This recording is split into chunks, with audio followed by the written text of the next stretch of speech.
for you. In fact, most of the presents we're wrapping up are for boys and girls that were on the news as a Friday's Child. What's Friday's Child? Well, you know, not every boy and girl has a nice home and a mom and dad like you. And sometimes what we call a Friday's Child is a boy or girl that is waiting for adoption. Adoption? Yeah, adoption. That may seem like a pretty big word, but what it means is a child is looking for a home where they can live for the rest of their lives. And a mommy and a daddy come along and they want to make that child a part of their home. And so they adopt him. Is Santa gonna deliver all these presents? Well, I don't think so. I think maybe I'll deliver these myself over the next couple of days. But we better hurry and get these wrapped so we have them all done in time.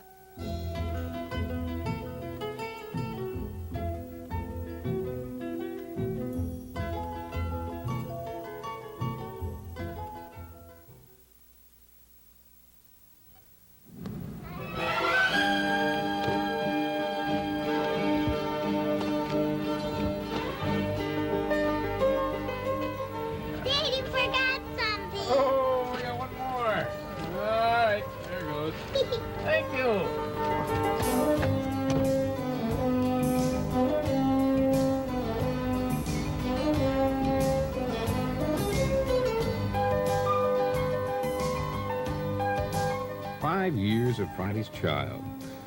Let's see, who was that first child? That's right, Henry. Then there was Lonnie, Quentin, Marcia, Louis. A lot of names, a lot of children.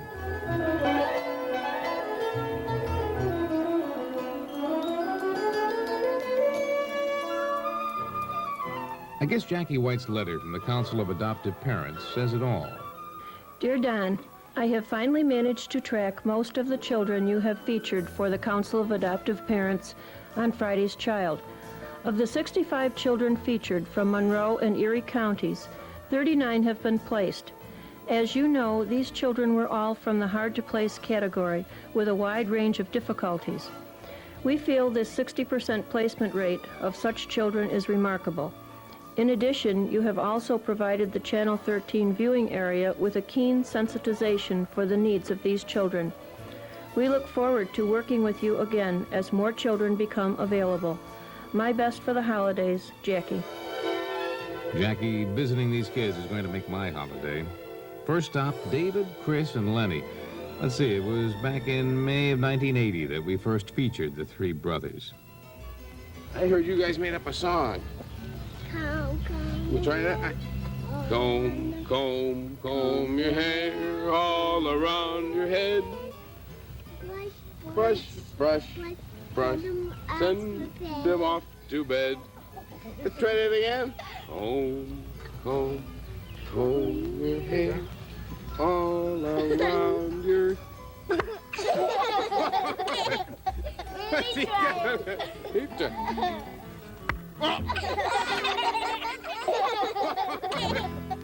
I wonder how the boys are doing with their new parents. Time to find out. There they are. He's here! He's here! Okay. Good to see ya. How have you been? All right. Oh, it's cold out there. Yeah. Oh. Life is good now for David, Chris, and Lenny. Barb and Norm White have provided the love and stability the three brothers needed. As you look at the pictures of the places this family has been over the last 4 years, you begin to forget that there was an earlier time.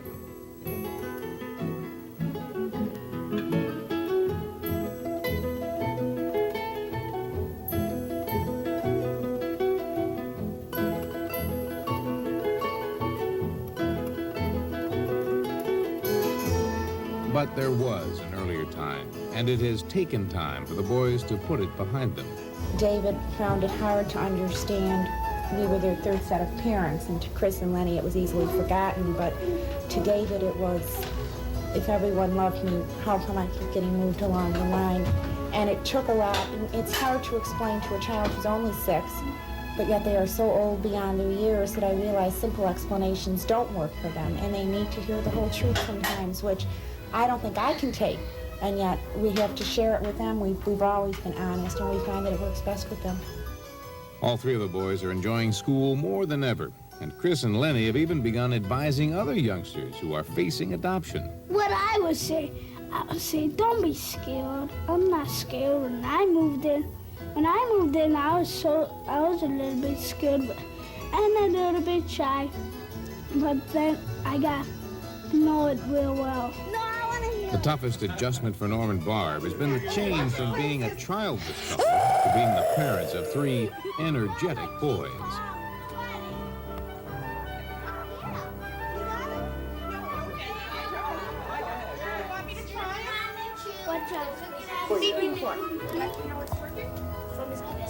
Lights, camera, action! They just find such wonder in everything, and they make you look at the world like you never noticed it was there before. It's true. constant with them. The good times, I can recall once Thanksgiving. It was a year ago. And we all sat around the table and we had a little glass of wine as a toast. And we asked everybody to give thanks for something. And I think Chris summed it up when he says that he never felt like he belonged anyplace like he does with us, and he loves us both very much.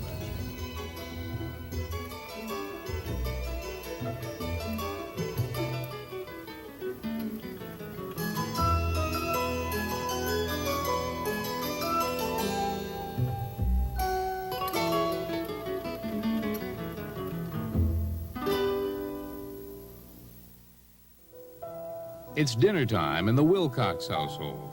At the table, Dad, Mom, Tanya, Artis, Ronald, also known as Carlton, Marcus, and Jarrell. Jarrell has been a part of the Wilcox family for 3 years now.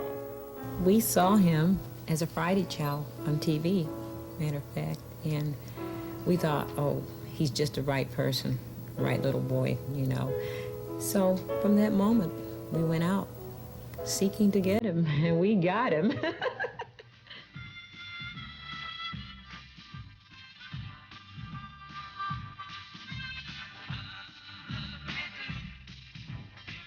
Everybody loves puppies, even tired ones. And while we're on the subject of love, we'd like you to meet Jarrell. Jarrell is 7 years old, shy and very soft-spoken. He loves to explore new things and be near people. Let's pretend that Jarrell has a home all his own. What do you picture? What does it look like? Nice home. Remember what life was like then for Jarrell. Think about what life is now like since you're in this family. How has your life changed? I have a nicer family. And when I was way back there, I had to keep on switching and changing to another houses. This one is real good, but the ones that I switched to, it wasn't too good. Jarrell is not the only child the Wilcox family has opened their home to. Artis came to the family a year and a half after Jarrell. Ron Wilcox says black families have a responsibility to children like Jarrell and Artis. And I believe when we can reach out and get these kids that need parenting and channel them and show them the right way and get that resource back in sync, then we can really do something in America. I mean, the black families in America, there's a great need for some to come forth. I mean, you know, we have everybody come out of closets. It's time for us to come out of the closet and go get these kids and show them that we love them. Jarrell has done well in the Wilcox home. Schoolwork is improving and behavioral problems are decreasing. The Wilcoxes say Jarrell and Artis have brought just as much love into the family as they have taken from it. As for Jarrell, he says his thanks each night when he says his prayers. And for having nice parents, nice brothers and sisters, and a real nice father that you can depend on, and a mother too. What an impact a good family can have on a child. It'll be a long time before I forget this night.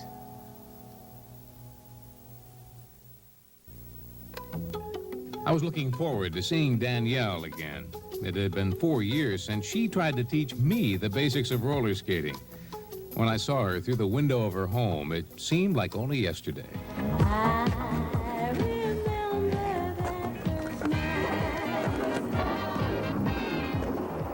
You have to practice until you get loud, and you have to stand up straight, and you have to learn to move your right. What do I do with my feet, huh? When you're on your left foot, you put your right foot to the side. When you're on your right foot, you put your left foot to the side, and you push off like.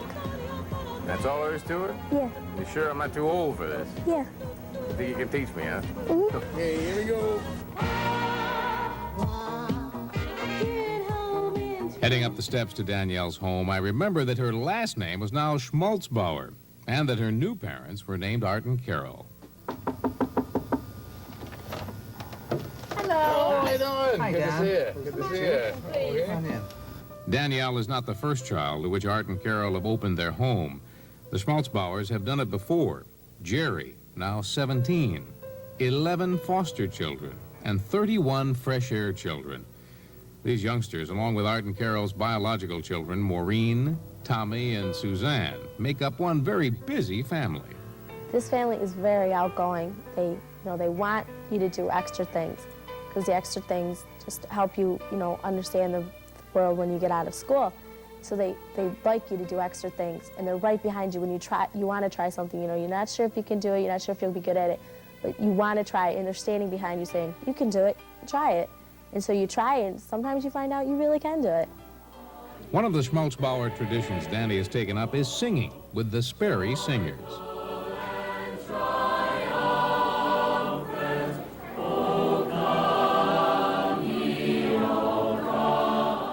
Caseworker Carol Barona knew Danny would fit in with the Schmaltzbauer family after her first meeting with them. The kids were mouthy to their parents right in front of the social worker. I knew that Danny was sometimes mouthy herself. It was a bubbly family. There was lots and lots going on. I knew that Danny was a very social creature in her other placement. And this family seemed to have the ability to give and take. Carol Schmaltzbauer knew Danny's adoption was a success after their first disagreement. My particular time I knew it was going to work was probably after Danielle's and my first confrontation. She had her say. She's a very vocal child, and I also am a very vocal, communicative person. And she knows me, she understands me, and I think I know her and I understand her, and we love each other because of it, in spite of it, in addition to. And that's when you know you can talk things out, when you can argue things out, and when you can still be pals, friends, and mom and child at the end. The security Danny feels as part of the Schmaltzbauer family has made it possible for her to advise children still waiting for adoption. One of the reasons Danny's advice is taken to heart by these children is because Danny, like most of them, has failed adoption in her past. I told them what it was like to go through a disruptive home and then come into a new home that works out, and you know it's going to stay that way, where the families, you really care about them and they care about you. So I had experience. I could say, hey, it does work out, you got to try again, don't give up hope. And, I think that was the thing I was trying to express, don't give up hope. Try again. As I headed home that night, I began to look forward to the next day, when I would have the chance to pass on Danny's advice to some children still waiting for a permanent home.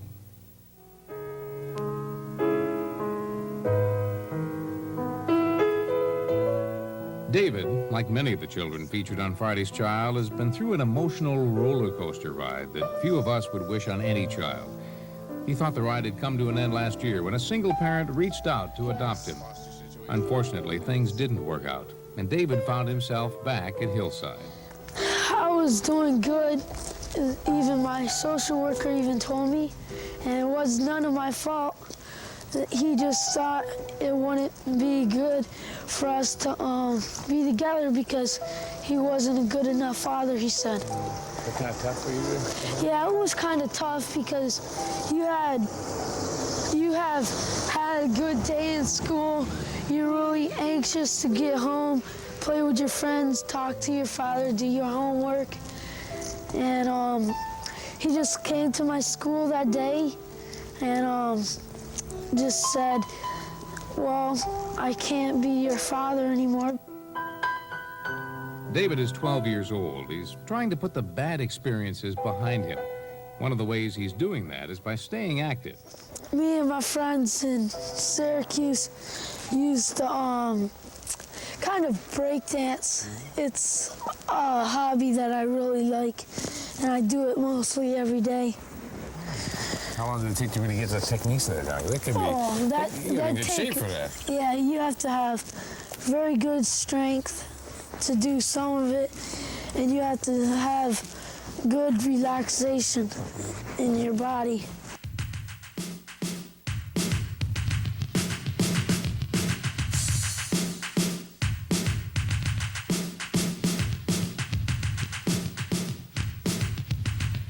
David is looking for a two-parent home with other children in the family. The family will have to have a lot of love. You see, David's got some catching up to do. Because my mom never gave me hugs. She says, when I was 8 years old, I went to my mom and said, hey, Mom, why don't you ever give me hugs anymore? And she said, you're too old, son, and I'm working right now, so leave. David's caseworker, B.J. Gray, says Hillside stands ready to help David move smoothly into a new family. She thinks it's a move he can make successfully. Deep down, David does want another family. But again, the traumas that he has suffered are so great that sometimes the emotions overwhelm him. And to work on these issues takes time. They're not impossible, but they take time. They take a lot of commitment. Before we said goodbye to David, we asked him what his wish for the new year was. His answer didn't surprise us. Have a new family that really cares about me, and I can stay with the rest of my life. I was still thinking about David's last words as I arrived at my next stop in the city, standing ready to invite me in, our next Friday's child. His name is Scott, and like most youngsters awaiting adoption, Scott lives in a foster home. Let's look at a pretty new set. As we sat down to a game of Monopoly, I quickly realized that Scott was a bright young man. Within a few minutes, I was heading for jail, and Scott was looking for the bank. I suggested this might be a good time to talk. You wake up in the morning and think about going to school. What do you look forward to the most about the whole day? Coming home. Seriously, though, Scott does like school. He gets good grades, and he's even running on the track team. When it came time to ask Scott about the type of permanent home he was looking for, the words didn't flow quite as easily. To get him to open up, we decided to play a word game. I'd start a story, and Scott would continue it. So he thought, if I have my house in the city, I'm going to have to put some people in that house. So I would start with Parents. And then he thought for a moment, and he thought, I wonder if I need anyone else. If I have parents in the house, and I'm in the house, I've got this nice house in the city, should I put anybody else in it? And he said, No. Meanwhile, back on the Monopoly board, it looked like I was in big trouble. 7. Oh, no. Oh, no. 1, 2, 3, 4, 5, 6, 7. One more for the hotel. What is it? I have more than, I got 200 and, I got 300. $367. Oh. A mere $2,000. $2,000 for the hotel? I have no more money. I do have something else I can give you. What? To pay my rent. And say, Merry Christmas. Thank you. What do you think is in there?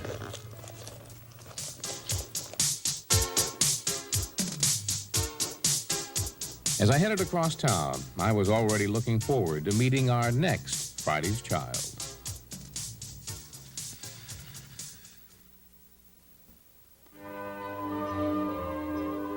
Almost time to head home, but first a final visit. One more Friday's child to meet. One more package to drop off. Hey, Bill, how you doing? Okay. Hey, I need some help. Okay. This is too heavy for me to... Ah. A little heavy? His name is Bill. He's 12 years old, and he has a talent for making things. That's why I knew he'd like the gift we had for him.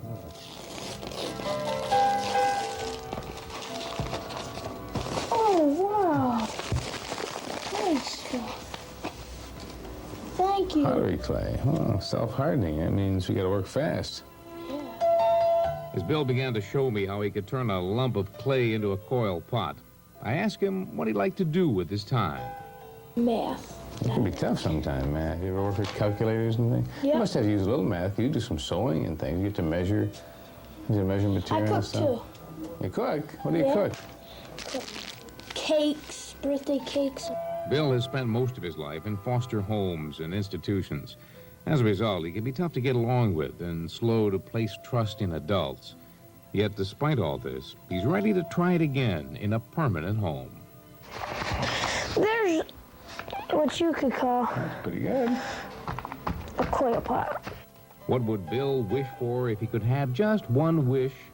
At first, he said all the money in the world. Then, he changed his mind. This thing has nothing to do with the money. Money can't buy you love. Love's pretty important. Yeah. Yeah. You think of anything more important than love? I don't know. A family. That's pretty important too. I guess if you put those together. Loving, caring family come out pretty good.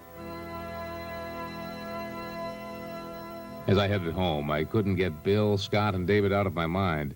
It seemed so unfair that they didn't have the kind of stability and love that my Jonathan and most other kids have. Yet, despite this, these kids did not feel sorry for themselves. Perhaps they have learned to expect less from life. I hope not. But then I thought of Danny, David, Chris, Lenny, and Jarrell. They had found homes, and in doing so, they had brought love and happiness to others. Somehow on this special night, I had the feeling that the same could happen for our newest Friday's children.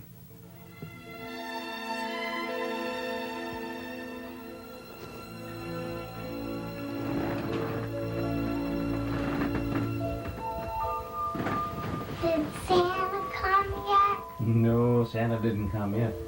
But this Santa Claus is all done. You know, all those presents you and I wrapped, Yeah. they've all been delivered. Good night, son.